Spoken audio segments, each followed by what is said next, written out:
Shalini ஸ்டோர்ஸா owner திரு குரு இருக்காரா? என்னது owner திருக்குருவா? ஆமா, திருச்செந்தூர் குரு. என்னங்க இது லூசு மாதிரி? அவங்க ஷாலினி ஸ்டோர்ஸ் ஓனர் திருச்செந்தூர் குருவா கேக்குறாங்க. புரிஞ்சுதா? சாரிங்க, சார் வெளிய போயிருக்காரு, கொஞ்ச நேரம் வெயிட் பண்ணுங்க, வந்துருவாரு.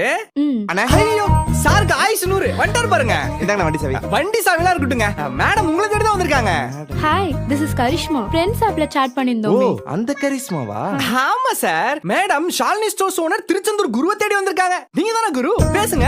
ஐயோ அண்ணே, ஃபியூச்சர்ல சாலினி ஸ்டோர் பிரான்ச்சுக்கு ஓனர் ஆக போறேன்னு சொன்னேன், அது தப்பா கன்வே ஆயிடுச்சுன்னு. சரி, யாருடா இது? எங்களுக்கெல்லாம் இன்ட்ரோ பண்ண மாட்டியா? அக்கா, இவங்க பேர் கரிஷ்மா, ஃப்ரெண்ட் ஆப். அது மூலமா தான் இவங்க ஃப்ரெண்ட் பிடிச்சேன். எப்படி? அக்கா, ஃப்ரெண்ட் ஆப்ப 10 கோடிக்கு அதிகமான பேர் யூஸ் பண்றாங்க. இதுல யார் வேணாலும் யார் கூட வேணாலும் ஈஸியா ஃப்ரெண்ட் ஆயிக்கலாம். இதுல ஸ்கேமோ ஃபேக் ஐடியோ எதுவுமே கிடையாது. பாத்தீங்களா? இதுல ஃபீமேல் யூசர்ஸ்க்குலாம் கிஃப்ட் அண்ட் பிளான் சொன்னீங்க, உண்மையா? ஆமா ப்ரோ, எனக்கு நிறைய பேர் கிஃப்ட்ஸும் கொடுத்திருக்காங்க. அத நான் ரியல் மணியா மாத்தி ஏர்னும் பண்ணிருக்கேன். ஃப்ரெண்ட் ஆப் தான்க்கா நம்பர் 1 ட்ரெண்ட் ஆப்.